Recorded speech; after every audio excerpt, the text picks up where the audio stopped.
To pinakamatinding tip para sa mga iniwan. Alam ko na may mismo. Siyempre may naiwan pang pagmamahal, di ba? Pero wag na wag kang bibigay. Pakita mo na okay ka lang. Paramdam mo na nakamove on ka na. O ayan, katulad yan, ex ko.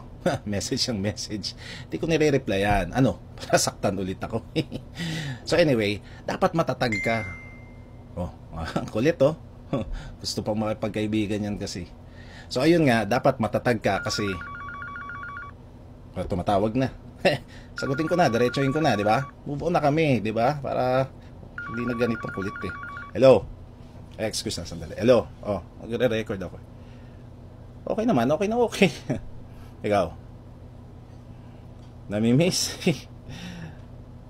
Medyo. Sobra. Miss na miss. Alagaan mo yung sarili mo. Huwag kang papagutom. Salamat na lang sa lahat. Dami na. Sige. Bye, bye.